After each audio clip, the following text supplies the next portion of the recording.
G'day ladies and gentlemen, welcome back to the channel. I'm of course Acaphilus, and today we're going to be doing something very different because we're actually going to be going over the patch notes, or essentially some latest news regarding the POC. This is a new video format that I'm trying here because quite frankly I am running out of ideas for content. I have a couple of runs that I want to do of course, but sometimes in between I like to take a little bit of a break because I've been grinding out the runs quite recently and I like to do something a little bit lighter, a little bit less taxing on my daily schedule. So essentially we're just going to try out this video, so feel free to leave me your thoughts down below if you like it. Maybe we could do more in future, but yeah, we're just going to go ahead and go over the most recent patch notes on the Twitch channel of Legends Runeterra. So first though, this patch notes was released on the Twitch stream like I said. So some of you who are living on the other side of the world like myself, you might have missed this stream because obviously it went on during the night time, so you're probably asleep. But anyway, I basically gave it a watch because one of you actually presented this to me in my Discord server. Link to join is actually down below. So essentially one of you informed me that there was some news regarding the POC in this patch notes, and I thought, let's try to make a video out of it. And yeah, basically I just want to talk about what the POC is gonna get, after this particular patch notes here. So first things first, I want to address a couple of things that the actual patch said. And by the way, if you guys want to check the entire video, it's on the Twitch channel, like I said. I believe it's around minute 59 to around 1 hour 06 if I'm not mistaken for the POC stuff. There's other stuff going on there as well, buffs and nerfs for the other cards. I believe there were some champion cards as well. I think the most notable one that I saw was the Lucian going from a 2-cost 3-2 down to a 1-cost to 1 if I'm not mistaken. I can't really remember, but yeah, that's basically what I think I saw. Anyway, in terms of the POC here, first things first, there were a couple of things that the developers did mention, and I think it's important to get this out of the way at the beginning of the video. So they said that this upcoming patch notes is not going to consist of any new champions that will be added in the next major expansion. So if we understand the time cycle, it should be around April or March if I'm not mistaken. And secondly, I think the most important one for all players like you and me right now who currently play this mode is that the Nexus is gonna get fixed in this upcoming patch. So the dev did mention that the Nexus will get fixed in this upcoming patch, so if we understand it correctly and take him for his word, the Sunday should work, once the new patch drops. We're gonna test it out when it actually comes out, but yeah, we're just gonna have to wait and see. So the other thing that the devs did mention as well is that, essentially there is more path stuff coming. There's more POC stuff coming. That's probably good news for us POC players, but how much they did not really mention. It's a little bit vague on that front. All they just said was there's stuff coming, so I'm not really sure, and I can't really give you any information about that. And the final thing I just want to touch on before we actually get into the buffs and stuff is that there is a little bit of a confirmation, a little bit of insight, I would say, into the the way the Path of Champions works. So I think this could be a really handy tip for some of you out there. It wasn't really went into in depth. It was just a really quick glance over by one of the guys there, if I'm not mistaken. And what he said was there were actually some items when you go to the item notes and whatnot. It actually prevented from getting those items on certain champions, so it's really good to see that there is a little bit of implementation into how the POC works as a whole. And I believe the example that he gave was like, for example, the studded leather or maybe the pickaxe or something. You're not gonna get a pickaxe on an immobile unit, so it's basically like blocked off or something. So yeah, that could be a really cool tidbit of information to have when you're playing the POC. That means you can't put your mind at ease that you're not gonna get a useless item on a useless card. So I guess could be nice to know. But anyway, let's quickly just go into the buffs and nerfs itself. If I'm gonna be frank with you, and this is not me trying to be a contrarian or anything, I'm not really sure about this one because, there is some good buffs, don't get me wrong, and the nerfs are a little bit weird. I don't know, the reasoning that was given was that, they wanted the POC to feel a little bit more, what's the word he used? Textured. I'm not really sure what is he trying to convey there. I guess he's trying to say, make the POC more interesting, but, I don't know. I find it a little bit weird. I'll just get to the nerfs in a second. Let's go to the buffs first. So in terms of the buffs here, we're going to start with the relic buffs. Hymn of Valor is going to get the redoubled valor that it generates. Its cost is going to get reduced to half. So that means, as we all know, redoubled valor costs 6 at the present moment. The Hymn of Valor, the new Hymn of Valor, is going to get the redoubled valor down to a 3 cost. This is obviously really good because if you've seen my Varus video, the 100 plus damage Varus, this is actually going to help out the Varus a lot because we can't play the redoubled valor earlier, and If we couple that with the Archangel Staff or maybe even a Lost Chapter, we probably can play it on the same turn. So it's obviously a really good buff here in terms of the relics. So the next buff is the Guardian Angel, and if I'm gonna be honest with you, I'm not really using the Guardian Angel because quite frankly, I don't really see a use out of it. This is just my opinion, so feel free to leave me your thoughts down below. I'd love to hear them, obviously. This is not like me trying to tell you that, you know, something is set in stone. It's just my personal take on it. It could be a bad take, it could be a good take, so definitely let me know down in the comment section down below. But yeah, like I said, the Guardian Angel is something that I'm not really using, so I don't think this really affects me too much. In fact, I cannot even remember what the Guardian Angel currently does. If I'm not mistaken, in the stream, the guy said that they were adding some extra text to the Guardian Angel. I'm not really sure what does that consider as a buff, but let me just quickly go over the Guardian Angel real quick. So start adventures with +1 revive. Okay, so the new Guardian Angel here will start adventures with +1 revive, and on top of that, it has a last breath on the equipped champion. If the first time I've died this game, revive me with 1 extra health. Okay, so looks like the champion will get revive and essentially get an extra health back. So that could be decent. I guess, you know, that could actually incentivize us to use the Guardian Angel compared to what it is right now. Because, you know, basically at this point, it's just giving you 1 extra revive. It's not really doing anything. If you have the option to go with another rare relic, I'd recommend going with another rare relic as is, not with the new patch as is. Because quite frankly, you're not really doing anything with the plus extra 1 revive. It's better to win the game or end the adventure in that particular game rather than, you know, play for the revive. At least that's the way I look at it. So with the new buff to the Guardian Angel, could be great. So next up is actually a new relic. It's not a buff, and the new relic is a Chemtech duplicator. When you play a spell, if you have 6+ mana gems, copy it with the same targets. Okay, that is actually really good. In fact, that could actually be decent for the Varus. So, Redouble Valor and Chemtech Duplicator on the Varus is going to be insane. In fact, I think we might try this build once, you know, the particular patch comes out. So, probably a Varus with Redouble Valor and the Chemtech Duplicator, and of course, maybe the Archangel Staff or the Lost Chapter. It depends. But anyway, this is a really good relic in my opinion. In fact, it could work with the, you know, Lux as well, because, you know, we get to play Final Light or Final Spark, because, you know, I guess it should be, you know, somewhat synergistic with the Lux. So yeah, really good relic in my opinion. Okay, so next up we have some items and power buffs here, and there are 3 items being buffed, which are the Spirit Stone, Standard Star Chart, and the Radiant Plate Armor. The power that's being buffed here is only 1. It's gonna be the Reset, which is the Chrono Break Creator. So let's talk about the Spirit Stone first. Actually, let me just pull up the Darius, because I believe there is a Darius unit here that actually utilizes this particular item. I will try to find some of these items on these champions and potentially just showcase them, you know, how they basically are right now in the present game, and compare them with the, you know, upcoming patch. So we go into the Darius. I believe it's on the Legion Grenadier. There we go. So yeah, the existing Spirit Stone, in fact, the effect is the same. When I'm summoned, create a fleeting copy of me in hand. The difference is that the Spirit Stone is going from an epic to a rare, which means I guess it should be a little bit more obtainable, because there are a couple of rare shops in the POC and whatnot. And also, it will not appear for units that cost 4 or more. And yeah, this is actually where the guy actually mentioned, you know, there are certain items that are walled off or blocked off for certain units in the game, like the immobile one I was mentioning earlier. So yeah, the reason that he actually gave was that the current state of the Spirit Stone, the epic version, will actually be blocked off for units that cost 6 or more. And I guess that makes sense, because, you know, if you're playing a 6 cost unit, you cannot really play another 6 cost unit, because, you know, there's not enough mana. 6 plus 6 is 12, you only get a maximum of 10.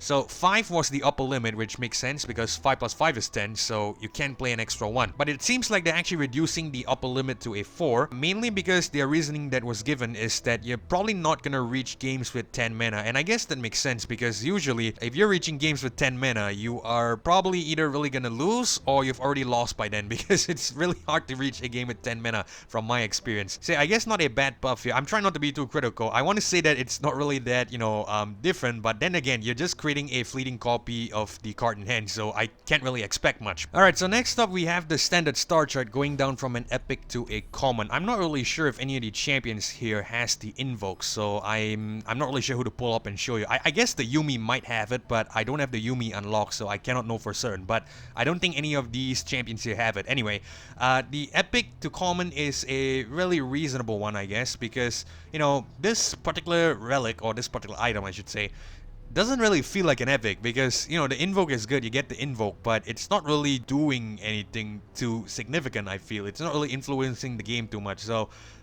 could be a really good buff, I guess. That way we could have this earlier.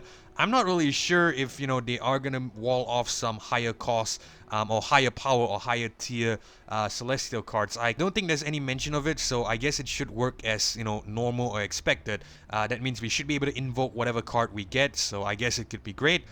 The Radiant Plate Armor, the +3/+3 but cost 1 more, less cost increase but less buff.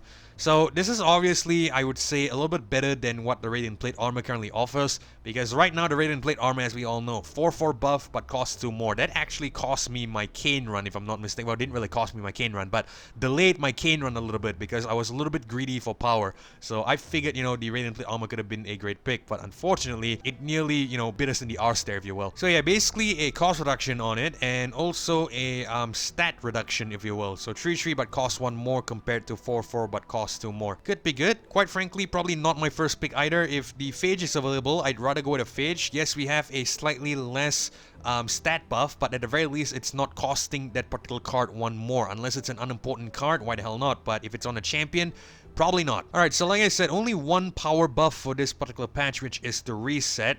Going from a rare power to a common power. The effect stays the same. Game start, create 3 chrono breaks in your deck. So the reasoning given for this one was that, you know, essentially the chrono break wasn't really felt in the game too much because, you know, you're creating the card, it's not exactly in your hand right off the bat. So I guess the idea behind this one is that we should be able to get this relic earlier. It should be more frequently as well.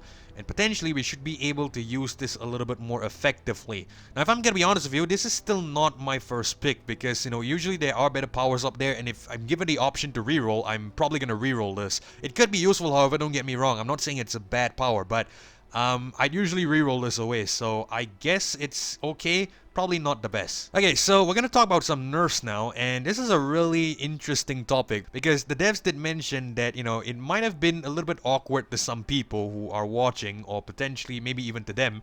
I can't really remember exactly what was being said, but yeah, they did mention it might have been a little bit weird that they are nerfing items or relics in the single player game. But yeah, let's talk about what they're actually nerfing. So I'm just happy that the Gatebreaker and the Gale Force escaped this particular patch. The only nerf to the relics that we're getting here is the Stalker's Blade. So instead of the Stalker's Blade striking the strongest enemy, in fact, let me just quickly pull up the current edition of the Stalker's Blade just to show you. Let's just use Darius here as a control group, heading down to the Stalker's Blade. So when I'm summoned, I strike the strongest enemy. It's gonna go to when I'm summoned, I strike the weakest enemy. Now, I'm not really sure, honestly, if this is a buff or a nerf, because usually when I'm playing the Stalker's Blade, I'm a little bit gutted that it's striking the strongest enemy. I like it to strike the weakest enemy. That way, at the very least, we get to kill something and, you know, potentially reduce the amount of units on the board. You know, like I said, maybe I'm playing this wrong. Maybe it's probably better to strike the strongest enemy, but I actually like it to strike the weakest enemy. That way, we can potentially kill something. If it strikes the strongest enemy, it's just gonna potentially reduce the health and not really do much. It depends on the champion as well. But, yeah, I actually like this particular nerf, if you like to call it that. At least in my eyes, I think it's a buff. But once again, could be a bad take, so feel free to let me know your thoughts down in the comment section down below. I'd love to hear them. In terms of the items itself, the Studded Leather and the Pickaxe, which are stat buffs, +1/+1 and +2/+0 respectively, will not appear for 2 cost or less units. And actually, this brings me to another thing that the dev did mention. So this I probably should have mentioned earlier, but I think it ties in a little bit more well if I mention it here. But yeah, basically these nerfs, if you will, I think is quite bad because, you know, the devs mentioned that it's supposedly to make the game more interesting. The correct term here, I'm quoting him here, is that he said it gives the game mode a little bit more texture. I'm not sure about that because I actually like getting ridiculous stat buffs on the cheap units. So, like for example, the Affectionate Poro here. I'll get to what else is said in a second. But basically, if I am able to get a lot of stat buffs on this unit and potentially play it for 1 cost, that's kind of crazy. I like that. It's, you know, it's what makes the POC fun because you get to build, you know, units to a really high attack stat or really high health stat, and essentially just use, you know, units that usually will probably be deemed as useless in the base game to a more efficient form or a more, you know, useful rendition of it in the POC. So I actually like that. I'm not really sure what was the reasoning for making this an item that will not show up for 2 cost or less units. So that means stuff like the Affectionate Poro, maybe the Legion Grenadier as well, for example. I'm just using there as an example here, will not get any of these items. Now, one thing to note that he did mention is that the base deck, like, you know, if the Affectionate Poro here that already has the studded leather, because, you know, the base deck has the studded leather, that's not gonna get affected. That will still remain on the unit, but in the game mode itself, you're not going to be able to get any more studded leathers or pickaxes on 1 cost units and 2 costs. So the base deck is fine, it's not going to be affected, it's only during the adventure itself. But like I said, I honestly don't understand the reasoning behind this one. I like, you know, having the stat buffs on the cheap units. I actually think it's kind of cool, kind of crazy, because again, like I said, you're able to use units that usually are probably not going to survive more than 1 round in the base game to more efficient, you know, to more efficient purposes in the POC. Maybe you can have this survive later into the later rounds and stuff like that. I think that's pretty cool. I'm not really sure why they want to remove this. You know, could be just me. Again, could be a bad take, so feel free to leave me your thoughts down in the comment section down below. Really appreciate, you know, hearing your suggestions or your ideas on that. Okay, so the final thing we're going to talk about today are new items that are going to be added in the next patch. So we're going to go over every single one of them, and I'm going to tell you which one I probably like the most. Norris T. Game Start plant a mysterious portal on me. It's a common relic for any particular card. So I guess we should be able to see this on spells, equipments, you know, maybe, no, not celestial units. Yeah, equipment, spells, and, you know, regular units, I feel. And I guess this could mean, well, I don't know, maybe Norris gonna get added into the POC. I'm not really sure. They did mention, like I said earlier, that they are gonna add champions into the POC. There is gonna be content coming for the POC, but they did not mention what's gonna be added. So I guess Nora could be coming, I'm not really sure. Another common item here called the Entranced in Leer Strike Draw 1. It's a common unit item, so that means it's gonna appear on your regular units, you know, regular cards, not on spells and whatnot. Could be decent because we get a draw. I'm guessing it could be useful on the Jax because, you know, Jax will strike quite frequently, but, you know, it's probably not the most outlandish item on this list, so I guess it's alright. So the common relic here is the Emperor's Favor. Create a random card from the Emperor's deck in hand. It's a rare spell item, so that means it's gonna only appear on your spells. Now, it's a pretty interesting item in my opinion because, you know, we haven't really seen too many Emperor's deck cards, and I believe the dev said this as well, so I could be parroting him here, but it is true, we have not really seen too many Emperor's deck cards. The last, I believe, we saw the Emperor's deck, I think was during the time when, you know, it was still called Lab of Legends, if I'm not mistaken, when Azir was featured in there. I can't remember if Azir was in the POC 1.0, but yeah, I believe that was the last we saw of the Emperor's deck. I'm pretty sure there are a couple of Emperor's deck cards floating around. Is the Sandstone Chimera an Emperor's deck card? I cannot remember, but if it is, then, you know, essentially it is still in the game mode, but it's probably not as prominent. So this relic actually, I think, should promote or facilitate that. And the final relic here is a epic unit item, the Poro Fluff, which reduces the cost and stats to 1 and gives the unit a Poro archetype. This seems okay, I guess. I mean, you know, like I said, the opinion or take here is probably unique to myself, so maybe it's a bad take. I'm not really a fan of this. I'm not really sure what is the idea with this one. I guess it could be good if we have a Von Yips and potentially if we're able to get some stat buffs. Actually, no, we won't be able to get stat buffs because you must remember they did mention that we're not going to be able to get studded leathers and pickaxes. So it looks like we're going to have to rely on phages and, you know, colossal hammers and whatnot in order to get a stat buff on a, you know, on the unit with the Poro Fluff item. So yeah, I guess that's that. But basically people seem really excited about this one. I'm not really sure why. The cost reduction is nice, don't get me wrong. It's down to 1, which is really cheap, but the stats is going to go down to 1 as well. So if you have a high power unit and you have to give the Poro Fluff to it because, you know, you're given that reward from the path itself, it could be bad. So I don't know. Maybe it could be useful. Maybe I'm not seeing things here, so feel free to enlighten me down in the comment section down below. But, you know, like I said earlier, I think the best relic from this set, which I quite frankly like, could actually be the Emperor's Favor. I think Norris T isn't too bad as well. Plant a mysterious portal on me will actually make the particular item transform into a unit, so could be good. So either Norris T or Emperor's Favor seems like a really good relic in my opinion again. But yeah, I guess the Poro Fluff could be decent as well. Leave me your thoughts down below. I'd really love to hear that. I'm not really sure why, you know, this is a good item, so let me know. But yeah, basically that's it for the patch notes. That's basically all that was shared. So again, you can check it out on the official Twitch stream. I believe it's around minute 59 to minute 1 hour 06 if I'm not mistaken. So yeah, it could be worth checking out if you would like to, you know, see what's being said for yourself. I'm just presenting my thoughts on the upcoming patch here, so it could be a really bad take. Again, like I said, I keep stressing this because I just want to make it clear that I'm not saying that they are bad. I'm just saying that in my eyes, in my view, I think it's not that great. So yeah, maybe there is something that I'm not seeing here, and I'd really love to hear about it. That's why, that's how we learn. But yeah, that's basically all I have for you today. I have another short video coming up, which is actually gonna address something that was not addressed in the patch notes. I think it should be addressed in the major expansion, but I'd still like to talk about it anyway. That video is going to be out tomorrow. So for now, we are going to end things here. So if you enjoyed this video, consider leaving a like as well as subscribing to the channel. I really do appreciate that support, but most importantly, it's so that you don't miss future episodes or uploads of Legends of Runeterra or Path of Champions content just like this one.